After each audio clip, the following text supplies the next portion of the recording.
What's good, Chop Nation? What's going on? I know you don't be confused. Go ahead and come in, get comfortable, send a share, send a like, whatever you need to do. This is the Chop Up Show. I know it's a Tuesday afternoon. We on vibes right now. We got some stuff we want to talk about. We want to make sure we tapping in with y'all, especially since it's summertime and we got the time to spend. So we're gonna get into some things. I'm here with the political plug. Y'all already see him on the other side of the screen. Definitely always great to be with my boy. And we've not really dealing with some things, we've been experiencing some things, you know what I'm saying? And so I'm excited It's a good way about to look that. at it. I want the plug to go ahead and announce it, go ahead and talk about it, because we have hit a milestone, and it's really because of y'all that this is even a thing. So shout out to the Chop Nation for making this happen. But go ahead, plug, talk to the people. What's been going on? Yeah, man. So I am pleased to announce that the Chop Up Show is now verified. Blue check on Instagram. Now, let's be clear. It's verified on Instagram, right? That Yeah. means that, got a little bit more weight than if we said, we was verified on Twitter. Everybody with $8 is verified on Twitter. It don't work like that on Instagram. And even because we kind of went through like a little identity crisis when it happened, because we was kind of looking through to be like, wait, us? Like we Right. verify? They verifying us? And so We I'm still trying looking to up get to the, 10K, to be honest. You know what I'm saying? That's what makes it crazier. right, just a few hundred away from 10K on Instagram. So if y'all ain't subscribed or if y'all ain't following us over there, do that. Now there was a little hiccup though, so I want to be clear. Anybody that's already following the Chop Up Show on Instagram, you may have noticed that there's one person in the profile picture on our Instagram. For whatever reason, the verification process for Instagram is very weird, and it required like a picture like that and other things that needed to be done. And so for like the next month, that little cheesing ass We're picture gonna of try to me get that will be. changed. We're gonna try to get that changed because this is the top of show. It's two and a half people on this show. You see what I'm Right. saying? Shout out to Conscious Lee. And so we can't just, I think it's petty that his face is the only one we see, but it is a big deal, just in terms of what we've been trying to do and how we've been trying to grow all of this very organically. To do Yeah. that, we also getting some bumped up status on YouTube, which is also an amazing thing. So this week has just been a lot of success, a lot of surprises, a lot of opportunities, and we're gonna keep doing what we do and do it better, and expand what we do to make sure that we are always keeping y'all engaged, having good conversations with y'all. Shout out to Tori J too, who's in the chat right now, sliding in here for the conversation. Everybody else, I'm excited to hear y'all and see y'all come in. But uh, we live. Like we love it. Like, and when I say we live, I don't just mean like right now in this moment. I mean like we cooking. You know what I'm saying? Yeah. It's something going down. So now that we got that out of the way and I've been able to celebrate and just shout out the people who really boosted us to that point. And if you're not following us, go ahead and get on Instagram and follow us at the Chop Up Show. Go ahead and get us to 10K because we're trying to do Please. that. We're trying to do that. We're Yeah. trying to do that. Go follow the Before Chop they Up figure Show. something out and take our shit. Fact. Also, shout out to everybody who got spilled. We talked about the giveaways, and we got a couple people that the plug has not sent invites to. I've been passing out invites like hotcakes, and the plug is a little bit behind. But shout out to everybody Yeah, I'm who's gonna get joining us to it. up on spill. You said you're gonna get to it. I'm gonna get to it. I'm gonna get to it. So We don't care the about only y'all. delay is I don't have an iPhone. I Okay, so don't why have you a. got the code? How you got the codes then? Like, what's the vibe? Cause my wife got an iPhone, so I'm gonna do it on my wife's iPhone. Oh, And once okay. I set it up on my wife's iPhone, I'm gonna start sending it out. But We she be fuck on her with. phone a lot, so we are gonna get those sent out though. You know what I mean? We got a couple more that we gonna send out, so y'all let us know. And shout out to those of y'all who hit us up and ask us for the invites. We're gonna make sure to get them to you within the next couple of days or so. But just the fact that y'all listen, that y'all tapped into, then it's always excited just to hear y'all, see y'all pop up like what's really good. So thank y'all for trying to connect with us on other platforms. Shout out to the homie Now, J Universe. Shout out to the homie you J know it. Universe. I don't do Always. iPhones. Me neither, big dog. Hey, Me neither. We ain't doing listen, that. I'm not here for the slander. Shout out to Miss My Asia. Shout out to Tyler. What's good? You came too soon in the conversation. Well, we did give you some heat, Tyler. By the way, hopefully you heard the announcement about us being verified on IG. That's the heat for right now that you got while you're on your 3 minute break. I hope the work day's been good to you, though. I hope the day been good to you. And yeah, like I was saying, don't come in here, J Universe, talking bad about these phones. Okay, Yeah, we ain't we doing it. team iPhone. But it's the political talk. You know, that's what the conversation for today is, us getting into. Y'all saw the title of the show, "Crime and Politics," and crime and elections more specifically, and how we need to be understanding the relationship between those things, particularly as individuals, Black people specifically, that have a particular relationship to crime, or so they say. So I'm gonna turn it over to the plug. Plug, go ahead and start shaping and rounding out this conversation about crime and elections.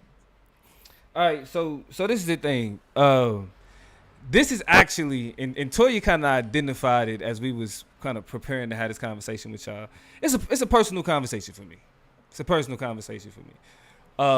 But in order to for y'all to understand why crime and elections matter to me as much as it does, I think we need to have a conversation about us more as your host.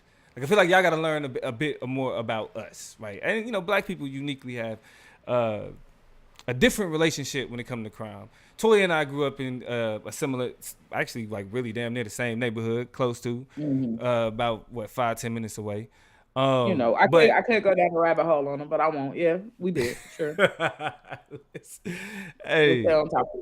right, let's stay on topic, please. And so, in order to help shape this conversation, I want us to talk about our relationship to crime, Hmm. criminality. Toya, I want to let you go first. In terms of growing up in Kansas City and the way that in the way that is, what like how do you understand? How do you look at crime, criminals, criminality, that type of shit? Shout out to Donnell who slid up in here. Still repping Joys, but it's Joy still love. family, It's still Joy love. family, yeah. But to answer the question, my relationship to crime was very. It depends on what you mean by relationship to crime. I grew up in a very organized, very structured household. My mother worked for the city of Kansas City in a very visible position where she was, whatever she was Pillar of the doing, she was community. constantly interacting Shout with the out to public. She Curl. directed.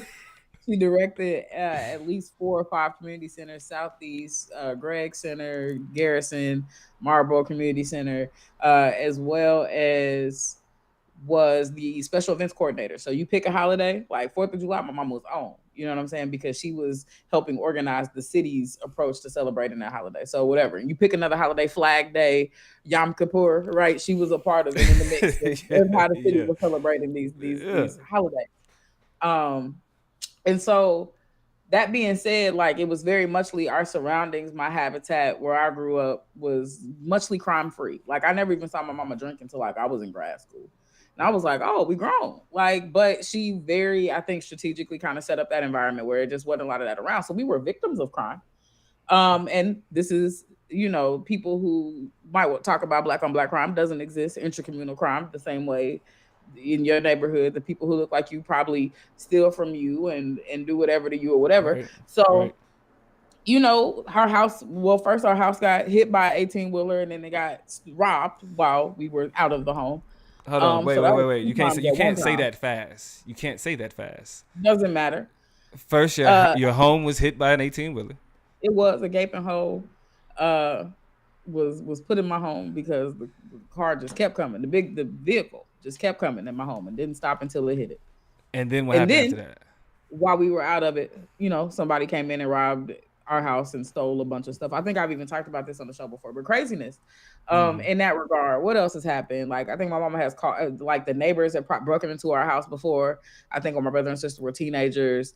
What else? I think I gave you another example when we were kind of talking about stuff. I can't remember what it was at this point, but like, just little. Oh, I got shot at. I Yeah, did. you got shot I at. was a Right, right, right, victim. right. How could I forget that they was trying to Yeah, take me out, y'all? And I'm not even affiliated.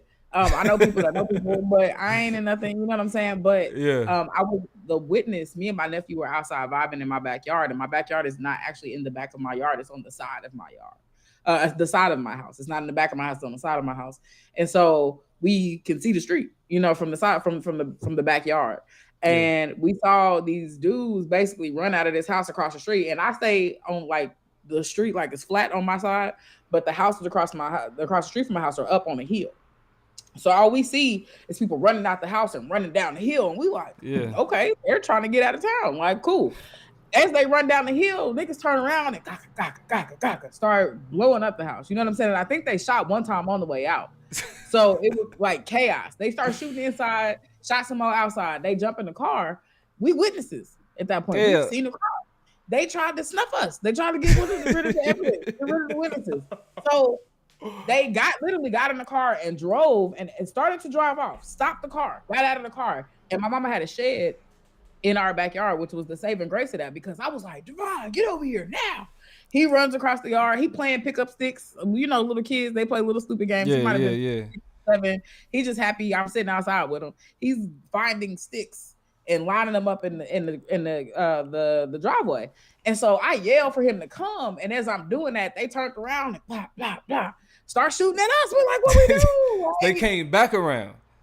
They drove off and then stopped and basically tried to get an angle at us. They saw us run behind the shed, drove off a little bit, was like, no, we got to kill them niggas. Stopped, got out the car, shot at the shed, got back in the car, drove away. Like literally paused their getaway to try to make sure we wasn't around to tell us. Yeah. That's wild. That's wild. Yeah, I mean, and so it was interesting. You know what I'm saying? I think I might have been in college, early college, late high school, early college. I want to say early college, somewhere up in the middle. But that was a hell of a visit back home, and I was like, "Get me out of here." We'll go back to Horton now. We'll go back to the middle of Central Kansas and go do our thing. But again, not a part of crime in the active functional sense, but very muchly. You know, I grew up in a neighborhood where niggas was doing what they was doing and trying to get what they was gonna get, and I saw people going without. So what do? My mama had a nice, stable job, always kept a nice car, always had, you know, a house that you felt like somebody cared about and took care of. So a couple times niggas tried it and went in there and tried to take some stuff about it. And she been living there for decades too. So yeah, I don't really expect that. I don't even expect that from you. When you told me about it, that was kind of like, that's why, because I don't expect you to be in them type of environments. I've been in them type of environments, and this is a part of the reason why, like, I take a lot of this like criminality conversation and politics personal, is because if we being for real, like how Toya, you know, you was raised by a pillar of the community. Shout out to Miss Curl Green. I was raised by dope dealers. I was raised by drug dealers. Right. Like the people who like literally like put food in my mouth, like that food was bought for money that was from selling dope. That's right. That's my whole background. My first stepfather was well known in Kansas City for selling dope. He took me in, you know what I'm saying, raised me like his own, adopted me, but he was murdered over some street shit on my birthday. It was crazy. It is. That's crazy. Then my second stepfather, like after like, you know, things get settled, 'cause, you know, that shit was wild. I witnessed a murder at that time too. That was also wild. And then, you know, shit kind of settled down. And then my mom and my second stepdad, another street nigga. Like my mama was like, I love my mama to death, but she was like the quintessential drug dealer girlfriend. Like if you and your mother's she was kind and nice, and I know she worked with kids. Like she's like she's the epitome of, you know, a good girl, like a bad boy. I'm telling you, like I'm really, if my mama life could have been Snowfall, no bullshit. Like from a like I'm telling you, like I the conversations that her and I have had since she was, you know, like that now that I'm older, I got my own family. She look at me as like the patriarch. You feel me, of my family. Because she letting you in a little bit. She telling you some stories. She breaking it down. You know what I mean? And like she was like, write a book about my life. I was like, I will. Like after hearing about this shit, you know what I mean? So it's like I kind of come from that. You feel me? And so like the way that people kind of depict who those people are and where they come from and how they act and how they behave and what's important in all of them, like all of the way people interpret all that, I take it personal. Like I defend the people who are called criminals. Like I felt like, to me, I feel like that word is so loaded. I mean, because it's only ever referring to what a group of people look like, never for real they actions. Main problem. You know what I'm saying? Right. It's always about what a group of people look like, never their actions. Because like, yeah, I say that I was raised by people who broke the law. You feel me? But with that, when we talk about like the environment that they came from, my second stepfather, straight up, he he told me, I actually saw him bagging up dope one time. Like, you know what I'm saying, Mm-hmm. doing off a little something to the side. I peeped over and he kind of caught me looking. I was like, ah, shit, let me turn around. You know what I mean? Because I thought I was gonna get in trouble. But instead of like him like chastising me for being nosy or whatever, I'm probably like 12 or 11 at the time. Mans gave me his life. You feel me? He was like, I was on my own since I was 16 years old. You feel me? His dad was on drugs. His mama was crazy. I know this from personal experience. He raised me. I was around his family. I was around his family at the time when his father died, and I seen how all of them behave, and it was on some other shit. My baby sister does not fuck with that side of her family because they Right. crazy. And so he was telling me like, since I was 16 years old, this is all I've known how to do. You know what I'm saying? Street shit. Like, this is the type of life I live. This is how I feed y'all. This is, you know what I'm saying, how I take care of us. All of that. So from that moment, like, I've never saw like the criminal that the world tried to create to me never Mm-hmm. existed. Cause like I know like this man is like this. Like I could describe him only as a family man, never talking about drug dealer shit. Both of them. I could talk about them only as family men and not have to put the drug dealer aspect on them, and motherfuckers be like, damn, like them sound like great dudes. Cause again, these are my stepfathers. So these is street niggas that came into my life and was like looked at my mama, her kids, and was like, I'm taking care of y'all, like for real. Like Mm-hmm. like the reason why I know how to change a tire, fix the plumbing, change the battery, a spark plug, change the oil. Anytime there was something Mm-hmm. going on around in our crib, he was like, you got to be there and watch. You feel me? But another aspect of his life is the nigga was in the streets. You Yeah. feel me? So when the reason why this is important, and this is why I've been hounding George and Toya about this conversation and been bringing it up every opportunity that I Yes. can, is He's not because lying. I've tried to not have a conversation. We're gonna have this conversation. hey, we not. I'm not running from this. Like we have to talk about this, and we at the beginning of an election season. So Right. for me, the way I'm looking at it is like I'm trying to help give y'all the game. I'm trying to give niggas the lens as we kind of step into what's gonna be the 2024 election. And reason why it pissed me off the way it do is because during this time of year, this is when they routinely uh fuck us over by framing us as the criminals. You know what I mean? Mm-hmm. Like uh white people, middle class people, like them type of voters. Like this is the time of year where they typically uh take all the fears that they have of all these different types of people. All the fears of black people, all the fears of brown people, all the fears of poor people, and then literally framing them as vote for me, I'll make sure those people don't do that. Mm-hmm. I'll make sure those people, like, oh, crime in this neighborhood and crime in that neighborhood, right? What pisses me off, though, is that as they talk about crime in people's neighborhoods, crime everywhere else, going into this election, we seeing crime in the Republican Party. Like exorbitant crime, like uniquely Correct me if bad, I'm wrong. through the roof amounts of crime. Correct me if I'm wrong. And so, let me You are make wrong. sure. You should turn yourself on, ringer off, since you want to be It's all, corrected it's all, because it's you are all. wrong. Hey, also y'all make sure y'all hit that like button when y'all come in.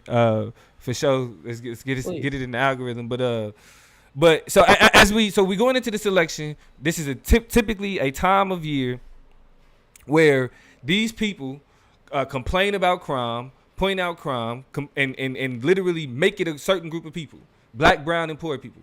These are the people they talk about when they talk about crime. But this, like in 2024, this is the most explicitly criminal Republican Party that in my lifetime. Like I know that corruption in politics have existed for Yeah. a period of time, but in my lifetime, this is probably the most corrupt that are like explicitly criminal. Now the funny thing about this is when I say shit like that, when I'm like, this is the most explicitly criminal, like this is crazy. So what is your response? What has been your response? I mean, kind of like sure. But my response has been very meh about it because And this is what I said. We'll use some debate language to talk through this. I was like, why is this an inherent conversation? Meaning, from your perspective as somebody who wants to forward this as an important conversation, why is this something, or what about this necessitates that we talk about this at this time in this way and try to resolve some of these questions, right? Another way we describe this in debate in a different context is uniqueness, right? What is unique about the phenomena of white people doing crime and getting away with it, white collar crime, political crime, crimes against humanity, um, and them getting away with it, and the crimes that niggas do every single day that they get the worst, harshest form of punishment. We talking about a world where, in the state of Texas, for example, is a black man, and I'm ashamed that I don't know his name because he is literally a political prisoner. He is a prisoner of the times. Why do I say that? I think he spit at or in the direction of a police officer, and they put that man in prison for 70 years for spitting. Yes, there was not a lot in between. They had an unfortunate interaction. I think he spit on him. That's a great point. And that gave him a 70-year sentence in jail. And so when I live in a world where these types of things are true, it's hard to be like, oh, Republicans are at it again. Oh, Donald. And then, of course, and we've held out optimism and hopefulness that the various cases brought against Donald Trump, particularly recently, would be resounding enough to knock him off his horse. But here we are, two impeachments, two indictments, an impeachment, and a couple of proceedings, and a bunch of investigations, and a bunch of indictments, like literal "you're guilty" Yeah. decisions being made, and the man's still free. So if Lee was here, he would be like, "You niggas drunk it," and he was never convinced that. That's one thing he stood pretty firm on, is that he was never convinced that Donald Trump was going to go to jail. And so I look at those examples, and I'm like, okay, why is this unique? Why is this inherent? Right? As a I conversation. mean, and I think, and while I definitely appreciate that, right? Like I think that's a great question because it allows me to be more clear about and I mean, and again, more adamant as to why this shit is extremely significant still, right? Because the uniqueness of what you said was, you kind of pointed out, like, hey, you yourself can identify this instance of racism and how it functions differently, or how it functions in our legal system differently for black people, right? In the situation where how this dude ended up. So, why is this unique? Da da da da da. Right? I can concede that it is not unique at all, especially as we consider ourselves critical race theory scholars. Shit, this is what we expect in this type of system, right? Mm-hmm. But this where we mess up though. Where we mess up is that when it then causes us to be apathetic, because what then happens is it becomes what really needs to be understood as normative or normalized oppression, right? It's the type of oppression that we know it's there, we know it exists, but it's normal, right? So we don't. It's not like we used to that. Like, you know what I mean? Like, and that's what's being identified. But what I think is the most dangerous about that though is that just because that shit is normal don't mean it need to be okay.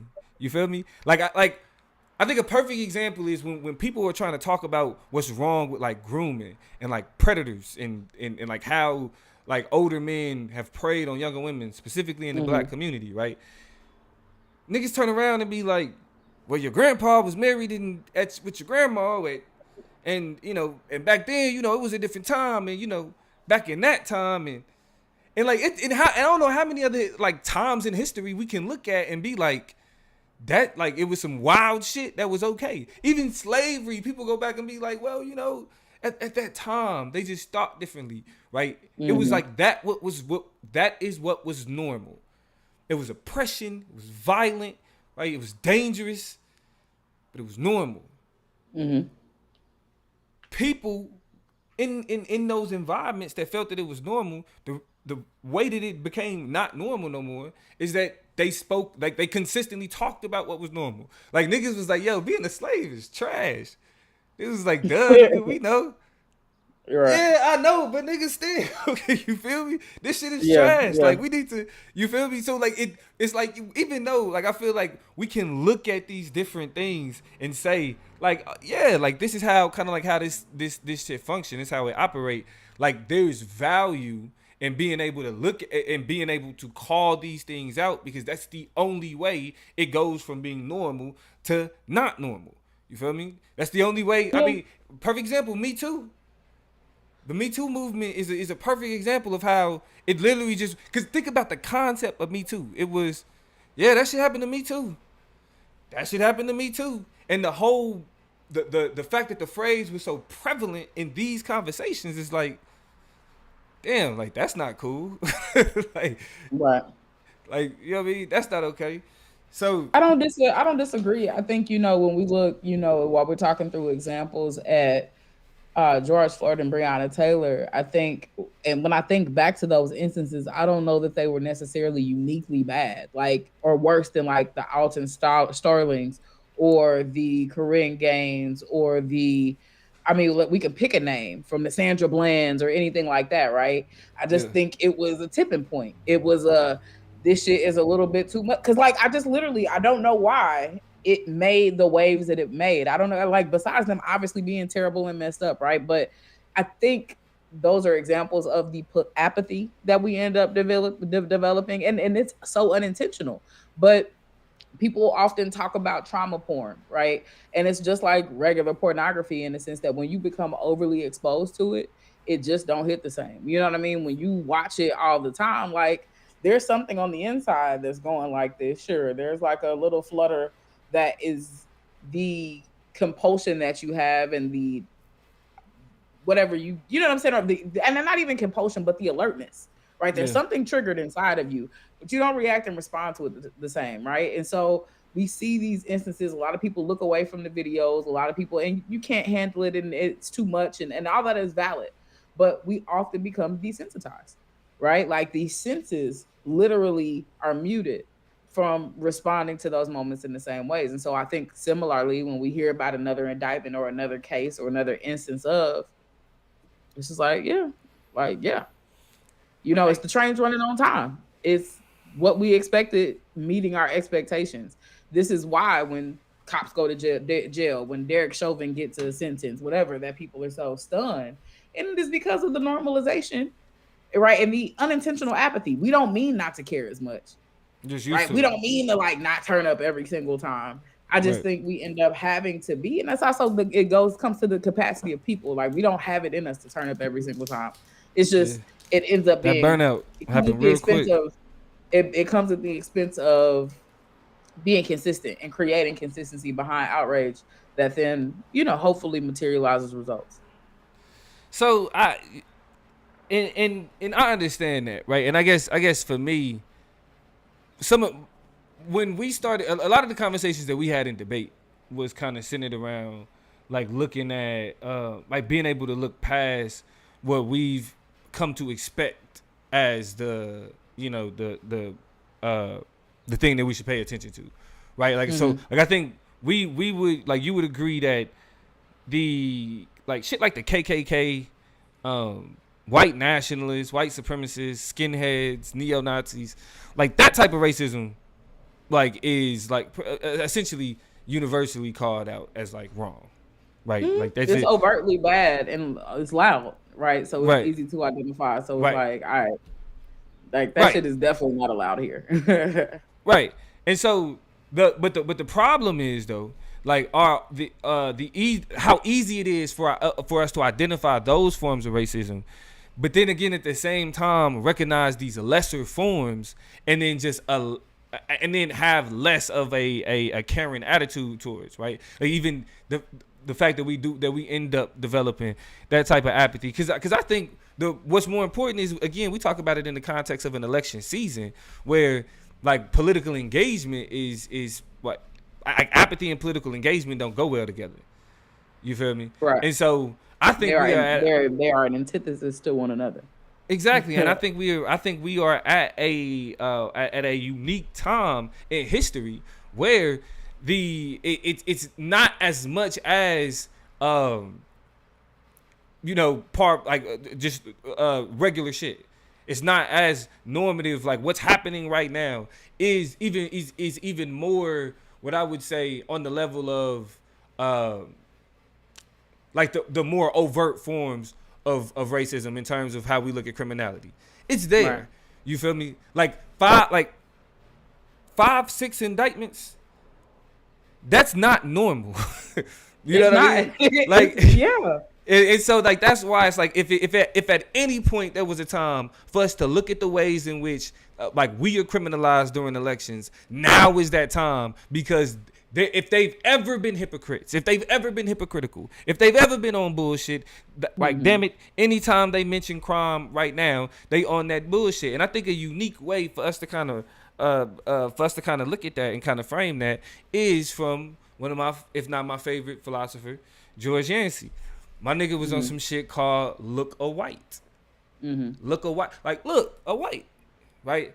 Now, for those who may not be familiar with the phrase, it's kind of like uh, a offset of Fanon's "Look a Negro."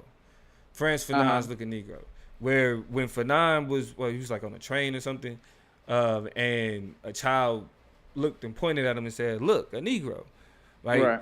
and what that meant for his identity, like as a black man, and how like that look a Negro was a form of punishment, right? Like a social punishment. Like easy, you Like, like look, you are always easily identified. You are always on the forefront. that kid threw a scarlet letter on him. Absolutely. Right. So with Fanon's look a Negro, that was like a punishment. Yancey's look a white. His name is George Yancey. The actual it's a collection of essays entitled "Look a White," and Look they all away. kind of Yeah. examine whiteness.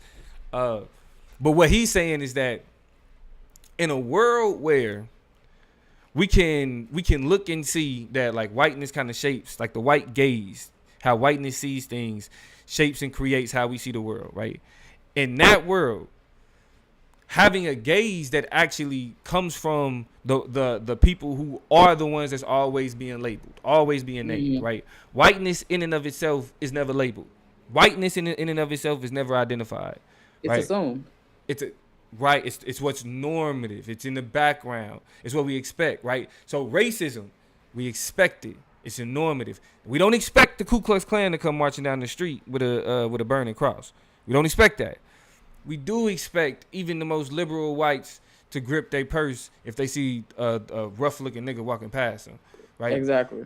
The And ones who it's love niggas the most, the ones who brag about hiring them and working with them and having a friend and hanging and having them over for dinner and shit, they be the same ones who go and participate in right. the simulations of whiteness. And so what Yancey is arguing is that if we gonna call out normative oppression, the best way for us to do it is to have like what he would consider a counter gaze, right? So when that woman is gripping her purse, a nigga being like, white woman, hey, it's a white woman on the block, y'all, be afraid, right? It's because like she's used to being the one pointing shit out, but now she being identified, and it's the same thing with racism, right? Especially in politics during elections. If we now have the capacity, they didn't gave it to us. They didn't put whiteness on a platter to be criminalized because they didn't did it themselves. They didn't made it easy, right? They've given us low hanging fruit, right? Absolutely. That's easy to take, and I mean it's delectable because it's juicy. It's full. Like, what's going on? We gonna talk about what's going, like, briefly talk about what's going on with Trump, but they didn't made it easy. Go ahead, Toya. The one thing I wanted to add, in the spirit of them making it easy because it's so flagrant and so in your face these days, but also, you know, the need and insistence to point out whiteness where it exists is that there's also this mundaneness. And I think that's where I'm coming from. And that as we were talking about this, I was like, okay, now I gotta get back on my toes a little bit and give this conversation a chance, right? Because when we talk about mundane violence, oftentimes when we talk about violence or we talk about crime, we talk about these really big, extreme examples of them. And in the sense of how I felt, I'm like, oh well, none of this shit is all that extreme. Like these niggas commit crimes, they do this every day, they get away with it every day, whatever, whatever, whatever. But the logic of Look a White, the logic that Yancey is trying to forward is that in the same ways that Fanon was on a train and just minding his own business and just in a very mundane way, mundane being very subtle, very soft, non prolific, right? Not very big, very small, almost throwaway type of way. He was called out for being black and that made an impression. Is the same way calling out whiteness in the very mundane ways that it exists, in the mundane ways it causes violence, and the mundane ways that it contradicts itself, like in the context of crime, it's important to go ahead and call out those small points and deal with that small, slow violence that we see. Not the big boom, not the big events, not the protest of 2020. All right, those are extreme examples, and we got to point those Right. out too. But it's these small tangential moments that are almost like I call them throwaway moments that it is just as worthy as saying, no, that's some shit. That is some shit. You know what I'm saying? That is like we know niggas associated with crime, the brown people associated with crime, and we know white people get away with crime and they do the most crime and the worst crime. We know. But it's I'm never gonna be too good. I should never be too good to make those connections. I Right. mean, So and especially when it's as obvious as it is. I mean, because like yes, it's obvious because we always typically see it. But I mean, like what's happening right now is even that much more explicit, right? Now, and uh not to say that like literally how it doesn't happen, like it's explicit because it's normative, like mhm. it's so in our face that we used to it, like we don't notice the sky, right? Yeah. It's just there, right? It's a part of what we do. It's a part of how we move. And so that's why, like, the reason why look at white is important in this instance is because as we go into this election, I'm giving y'all tools, folks. Like look at white is how you should frame how we view these politicians. Right? Not based on like the kind of perspective that they try to give us, but what can we identify about them? Because you know what fucks me up the most? These motherfuckers have the most like politicians have the worst reputation. They're known liars. Like Yeah. we joke about how they don't tell the truth. Like what kind of shit is that? But these is the people that we put in charge. Think about what I'm telling y'all. Politicians are known liars, but we That's why still it take them killed, serious. you know, it killed the vibe, especially coming up in an activity like debate and really caring about, like, social studies is one of my favorite classes, like learning about, listen, watching the news, all that was all my shit. And so, you know, when you come from that type of background and you like niggas like this, the first thing that people say, you should be president. You should be the governor. You need to be whatever, whatever. And for a while, it's like, yeah, look at all these people. They're doing things. They're changing the world. And you start learning about some shit. You like, I ain't never. I had to start telling people I won't, because you got it almost seems mandatory. There are some people who shine through, who do right, who are consistent with their politics, and who make that part of the equation one that I won't say it's stomachable. I still think the government is like a joke for the most part, but are shining examples for what it means to be set apart. I will give them that much. And that is my political skepticism. Let me be. So But yeah, that being said, like being a politician is just like part and parcel for the course. Before you say anything, I want to talk to my people. I want to say what's up to C Dot, what's up to Melodious, Hood Therapy, War One, Steve. Shout out to you showing love for us, for having the dialogues that we do. Columbus, shout out to you too. It's a lot of y'all up in here. Real Wine, we see you, baby. Like everybody up in here is vibing with us and with the conversation. So thank y'all. Make sure y'all hit that like button. Make sure you hitting subscribe if you ain't staying tuned. Probably y'all are, since y'all know to pop in on a random ass Tuesday afternoon. But you know, right. stroke them buttons. You know what I'm saying? Say what's up. But no, go ahead, plug. Because all I'm saying is, I wasn't buying it when they were saying go be the change. I was like, I'm gonna do it, but not Yeah, at the White House or at the governor's mansion or at City Hall. I'm not doing that shit.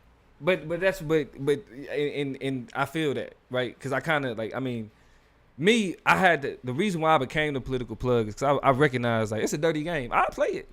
It's a dirty game. I Yeah, play it. Like I like fuck it. Somebody got to. You feel me? It's like politics is not, nice. It's not fancy. It's crooked. You know what I mean? It's dirty in a lot of ways, and so that's why it's important though that if the expectation is even to think about having the type of politicians that's not gonna be crooked, that's gonna be able to tell the truth about shit, right? Like that, we have to be the ones to call that out, especially mm-hmm. during these like time periods when this is the time when we're supposed to be holding them accountable to anything in the first place.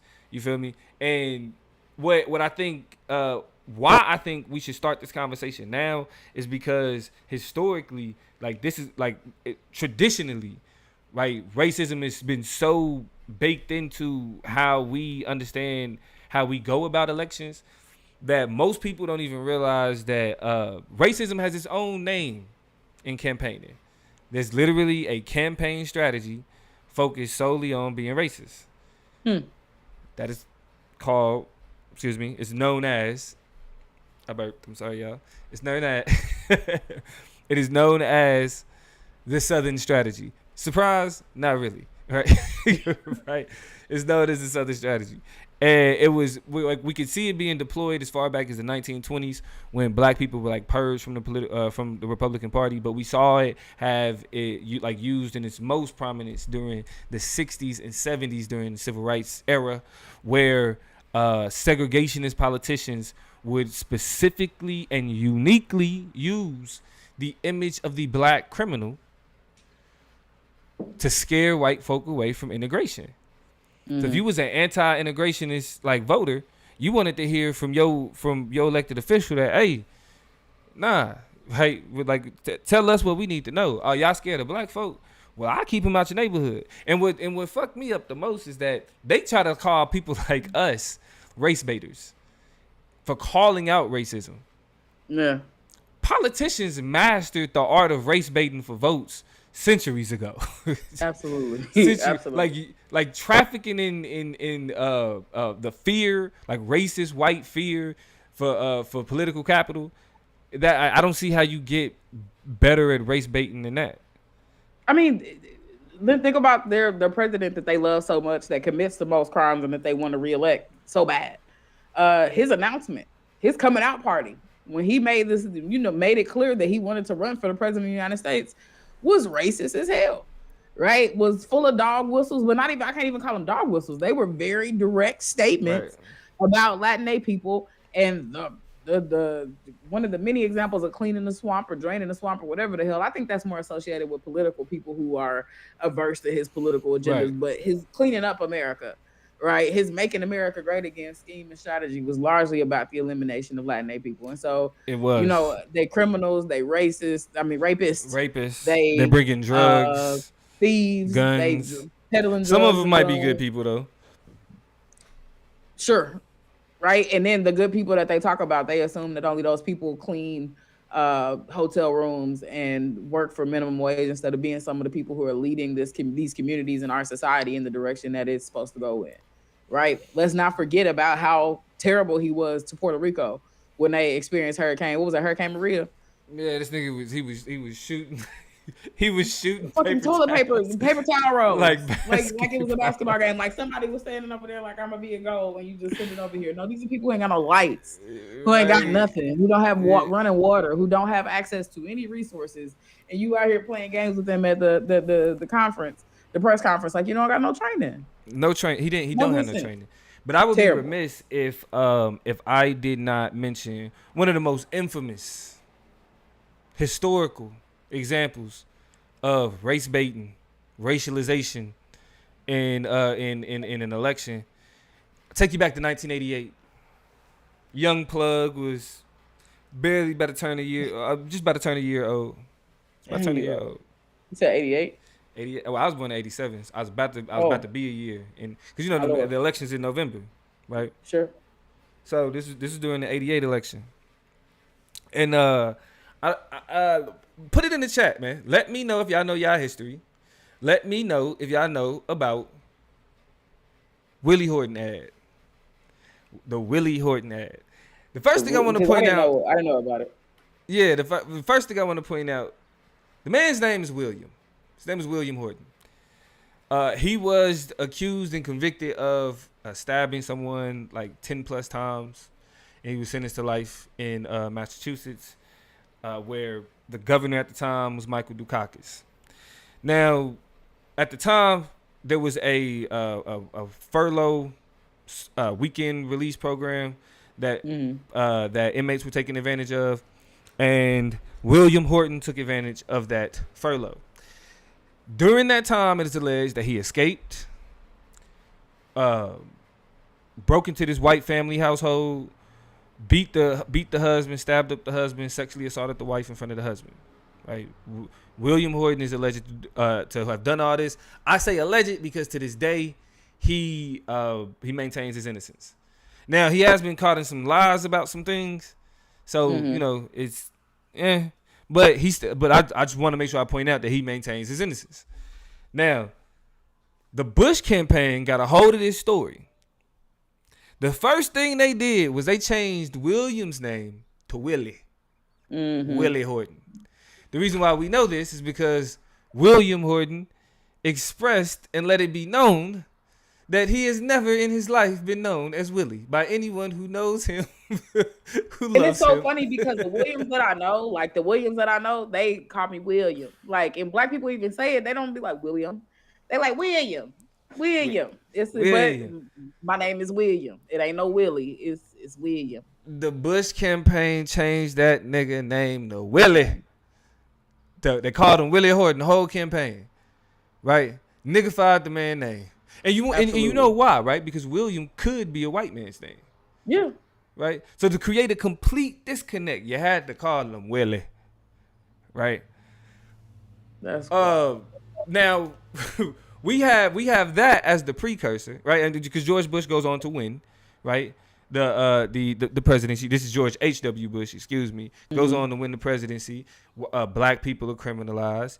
On down the line, you end up getting things like the crime bill that everybody complains about with Joe Biden. But it starts with, you don't get the crime bill unless you have politicians campaigning on the fear of the black criminal. Okay, let's make that be known first. You don't have that.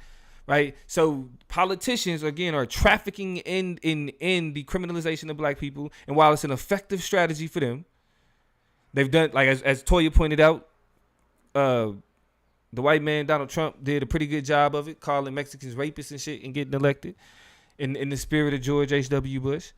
Right, and so it's clearly an effective strategy. Ron DeSantis has been utilizing a lot. It's not helping him in the polls right now, but it allowed him to get into the governorship in Florida, so it has its advantages, right? So again, like we know these things happen.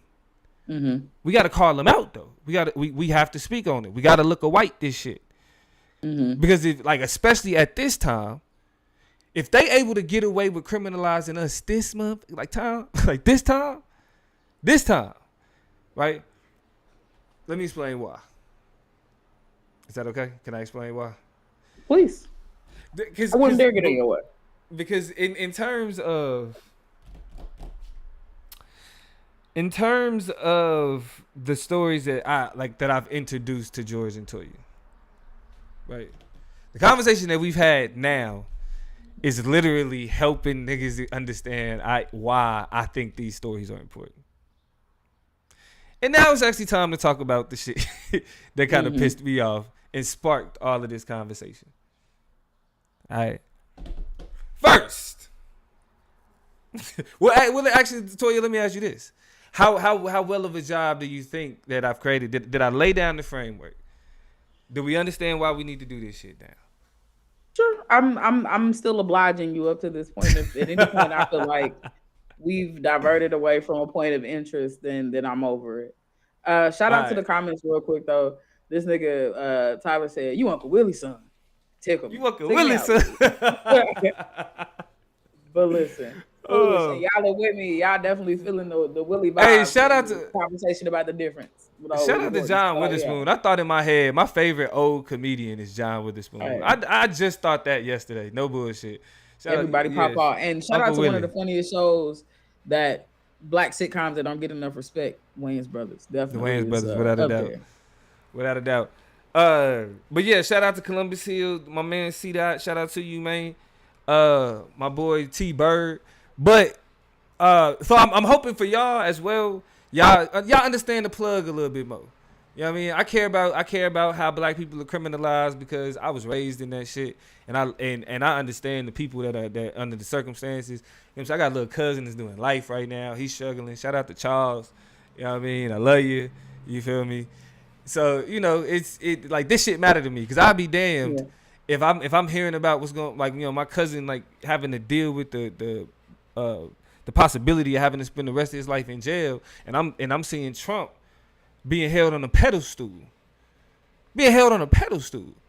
right? And he playing games with the country. You feel me? He playing games with the country. And so the first thing I think it's also an important disclaimer in that moment To be clear, we not like saying, because there's a crime issue in this country, Yes. right? There's a Yes. crime issue in this country, and that's a conversation for a different day. But I mean, there is there, right? Right. There's theft is at an all time high. Violent crime is creeping up. Like, it's just real, and the numbers are the numbers. I think that they are very conveniently relied on in time in campaign time, and then ignored and whitewashed and completely forgotten about in other times. And so Right. that's another problem we have to deal with. But this is not a discussion that is assuaging the crime that happens. People commit real crimes, and you got to go to jail for the shit that you do, Right. right? Or you have to face these systems. But when we're talking about, for example, the man in Texas who spit and got 70 years, and we're talking about cousins like, people like Dominique's family who, are in the prison system and looking for a long experience in that particular world. When you're talking about, and then you look at a Donald Trump walking around at the top of the polls, running again for a second term, already been impeached. The man is a sexual terrorist. He is literally Right. like a Right. political criminal. He's a Right. liar, Right. like, and proves that the large parts of his constituency he don't give a shit about has already been historically touted as a Democrat who just wanted to get in the politics game and take it almost like another business venture, and never like the leader of the free world. We know a lot about who we dealing with, and he don't get treated with none of the slander, none of the shame that a lot of the same people we talking about do. So this is not a free pass to go do crime. This is Right. not looking away from the issues, not only in Black communities. Crime happens in every other fucking community, which is what Everywhere. makes up the number statistically that we look like that these people is running off of, right? That we're looking at, we look into, it's a whole lot of people in their hands of the crime that's happening in our communities. It's just very convenient that certain people get talked about and associated with it. So I think that disclaimer was important, maybe even more useful at the top for the people who thinking we just like, oh, well, Black people commit crimes and then Donald Trump commit Right. crimes. Why ain't Donald Trump in trouble? No, it's not about, that it is about that, but that's a separate conversation. And what we're saying today, which is that if it's crime over here, got to be crime over there, and all the crimes got to be treated the same. Right. What is this shit that we left with? I thought it was So relevant. yeah. So it's important that we kind of recognize why or where the value lies in having these conversations. You know what I Yeah. mean? I mean, because as much as people talk about, again, like how racism is a buzzword and this, that language is beneficial to them. It's convenient for racism to become a buzzword because then they're able to utilize it more and get away with it more with less people calling it out. Right. And so we got to look at white that shit. And so when we're saying look at white, the white that I want y'all to look at, we can start with, again, when we talking about Donald Trump, like let's think about the circumstances that he's under while he's still at the top of the Republican ticket. Just got they let him know today that for that January 6th shit, he getting another indictment. He looking at an indictment in Georgia for trying to overturn the election. Already got indicted for crooked hush money payments. Already got indicted for mishandling. And this is where it gets funny, y'all. Again, like, oh, white people do crooked shit, whatever. The devil's in the details. Donald Trump got indicted for a law that he passed. Like the Espionage Act shit that he passed. Yeah. That's the shit that they used to lock his ass up for mishandling them damn documents. As well as being in losing his lawsuit for the E. Jean Carroll case. And she's suing him again for defamation for calling her a liar while he on the campaign trail. Yes, he did. Yes, she is. Yes, he did. Right? You gotta immediately after the trial concluded. And look, and this is where we are not allowing them to push this conversation of criminality of blackness, specifically when the Republican National Committee, in order to get on a debate stage. I know this is where niggas be like, man, like the details. Yes, listen to the details. In order to get on the to get on the debate stage for a presidential nominee as a Republican, you have to sign a loyalty pledge. That loyalty pledge has been changed to include language of even if we'll vote for the Republican candidate, even if they are convicted of a crime.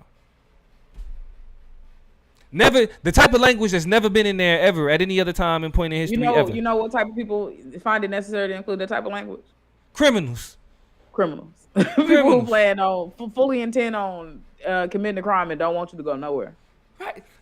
So the people that's giving him these positions of power, knowing that he about to be considered a criminal, like legally by being convicted of a crime.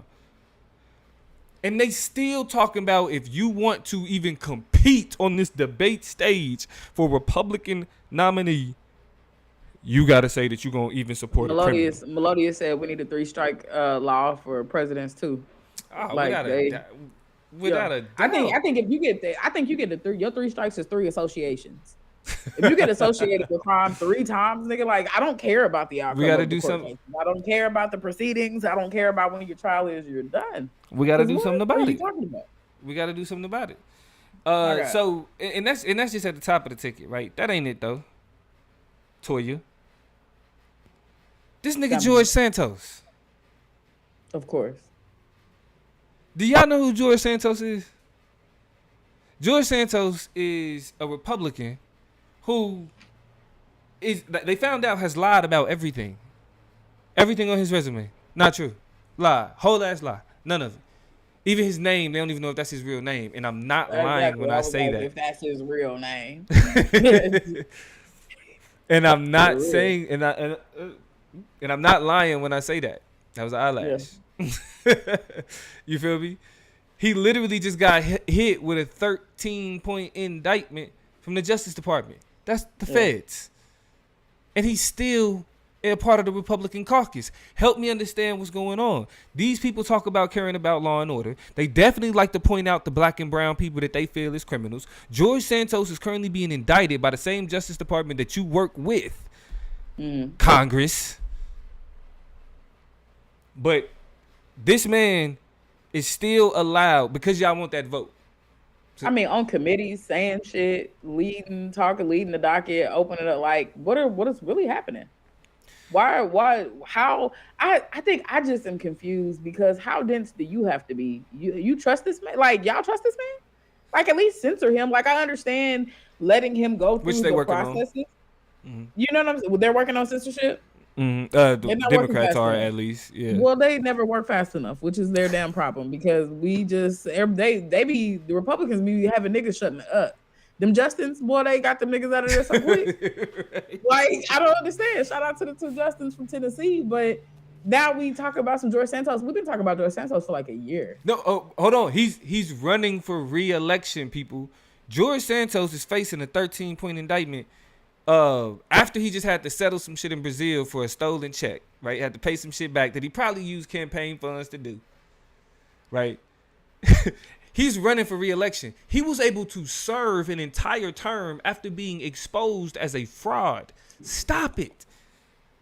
I think the thing that is blowing my mind about that is what respectable jurisdiction wants your name on a ballot?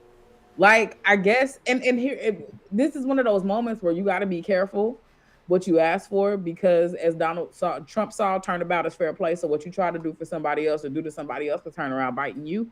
And so I also, for the sake of argument, don't want a innocent and non-problematic person whose politics align more with mine to be up under allegations and not be able to run and have a campaign. So you kind of tread lightly, but at the same time, like, who looks at this nigga George Santos and is like, we're gonna print your name out on another ballot. We're gonna let people come out and be like, look at it. He literally was part of confirming and supporting anti-trans legislation, and the nigga is a drag queen. Would be at the drag shows. Be like, what are you? Whole ass anti-gay. But I thought that's where all the sexual predators and all the criminals was at the drag shows. Bingo. Him. The ones he's in. So then you got George Santos, right? But they want to talk to you about crime in democratic cities. January 6th, these people, to be clear, 950 people were arrested. Over 950 people were arrested. Mm-hmm. Right? Over 950 people were arrested. About half of that have been like either convicted on federal crime on a federal crime and either been sentenced and are like sitting down right now, or they are waiting to be sentenced to sit down. Right? It's like 400 something people. Right? It's clear what they did was fucking illegal. Yeah. Democrats or Republicans to this day are still calling that shit like a proper political discourse. They've went in so far as to create subcommittees to investigate the people investigating the January 6 people, to hamstring the investigation into these criminals. Encouraging criminality. Yeah, basically. Encouraging criminality. Right? I'm not trying to hear. I don't want to hear shit about who's soft on crime. I don't want to hear shit about who don't do nothing about crime, about That's what Democratic Tyler was ran just saying. cities. Right? Oh, Look that's at their this white favorite. That's shit. their favorite one. Those Democratic run cities, those Democratic run states. That's their favorite one to go lean on. So when they're literally using, and let's not forget about how Jim Jordan weaponized his subpoena power to try to attack this black district attorney for simply doing his job. Right. He overstepping the bounds of what he's supposed to be doing. Now again, are these details, do they mean anything unique to what we know about the world? No. But this is how this type of shit is able to happen.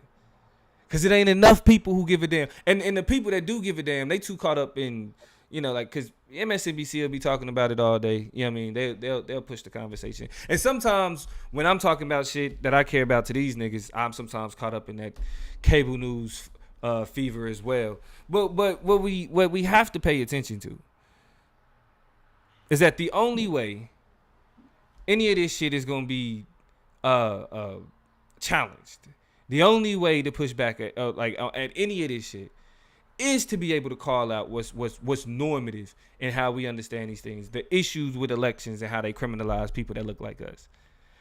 I'm telling niggas, take advantage of the fact that they giving us the ammo this time. They giving it to us right now. What Jim Jordan and them is doing, I know y'all don't know. Look up who Jim Jordan is. See how crooked this motherfucker is. Because we're going into an election again, people. Right. Right? It's about time. Like, this is the time when we hold these people accountable. I mean, and these are the moments, too, where, people sneak back on ballots. They do a whole bunch of shady-ass shit. And the same people who are doing this, you don't check them. You know what I'm saying? Enough people, it's already, voting is at an all-time low, but they are able to scare up enough people to come to the polls. And now you wondering why you fighting with your kid's school district about what the hell they learning in class. It's because you wasn't really fucking with how shit was moving. And, wasn't willing to be enough of a part. And this is me being somebody who was critical of the way that voting and systems and structures work. But these people have local platforms, local enough to you that the reverberations of their actions and the actions of people around you should matter, should be on your radar, right? We can't do shit about Donald Trump. We get it, right? But there are other links in the chain that I think shape and influence the power and the respect and the credibility he gets. A lot of the reason why he still has as much power as he does is that there are people who are elected on local levels who refuse to abandon him. And so he gives off the veneer and the notion, the perspective that he still has power. That reverberates through entire parties. People have a certain perception of who they need to align with and who they need to support or whose cosigns they need. And now politics is able to continue in a very mundane way, a very look-alike way, where the whites is whiting and motherfuckers is not even keen, none the better about how they get in the slip and slide and do whatever. And all it really took was having an understanding of showing up or taking an afternoon real quick to get a motherfucker out of there. You know what I'm saying? I really feel like, the energy that was put into making sure we got Trump out the White House, you know what I'm saying, which led us to a Biden ticket. Like, the energy that I falsely put into that logic and that mindset should have been a whole lot more, used a whole lot more to get a whole lot of people up out the way. Like, I don't even know completely if I'm buying what your political agenda is, but we know these niggas have to go, right? Because we need, like, that's the little shakes and cracks and fissures that need to happen on these political levels, on the level of the House, on the level of the Senate, right? That literally kind of create the fractures in parties that end up mattering a whole lot more than us trying to get Donald Trump out the way. So I see the error in my ways of even looking at that logic, because I sure wasn't for Biden. I just knew that I wasn't for damn sure it wasn't for Trump. You know what I mean? So that math, it maths. I think it logically makes sense, but that energy was put in the wrong place. The last thing I want to touch on before we close out and let y'all get back to y'all afternoon is, this ain't even just a Democratic or a Republican thing, right?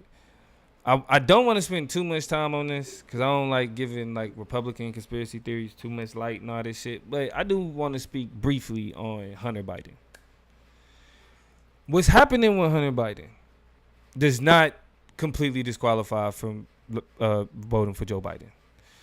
Joe Biden is also not responsible for his adult son and his habits and behaviors. But let's be clear here. Hunter Biden definitely got caught smoking dope. On crack. He has a very public drug battle, right? We also know about him and escorts and other issues, right? These types of things. And while that shouldn't mean that Joe Biden shouldn't be president or that you shouldn't vote for him, it shouldn't even be. Why shouldn't be? It should be an election issue. Let's be clear of one thing here. The main reason why Hunter Biden and what he's doing isn't blown up and as important as it is because he's white. Don't let conservatives tell you it's because he's a Democrat. Don't let conservatives lie and say that the reason why Hunter Biden ain't going to jail is because he's a Democrat. Hunter Biden isn't going to jail because he's white. Hunter Biden is protected just like all types of white people who have parents in power. Again, this is normative. Republicans are trying to make you think that, oh my God, look at the corruption from Democrats. No. This is what white people do because Republicans, y'all do it as well. Y'all doing it with Donald Trump. That What are part. y'all talking about? Right? So it's not just Republicans and their relationship with crime, because we know Democrats like to lean on racial disparities to let niggas know that they tapped in. But to be clear, right, it's the way in which Hunter Biden is being protected and put in this little bubble away from Joe Biden. I ask you, if Malia Obama and Sasha Obama got caught smoking dope or got caught up with some escorts, would that not reflect at all on Barack Obama? Would they say anything about and Democrats, Republicans alike? Would it be, oh no, they're private citizens? We know good and goddamn well that if Malia and Sasha was out there wilding out like these white kids be doing, like the Bush twins, right? Like the Joe Like Biden's, Donald Trump Jr. yeah, right. Donald Trump Jr., right? All of them. He be on that stuff too. If he turn his camera on and start talking to people, that's the difference. Even though he came out and recently was like, yeah, Of if course, I of got caught course, on coke, that's not my thing, of course. right? So Why it's would like, he be a fool tonight? Get turned on the camera and be like deflection, deflection, deflection. Of course. right, and so I just want to be clear here. You may hear conservatives or we're going into an election season, y'all. All of this shit.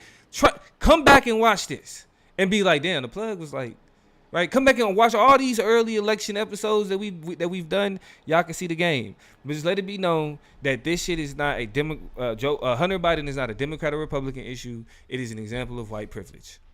Period. So, Yeah. with that being said, Toya, you could go ahead and get ready to go ahead and close this out.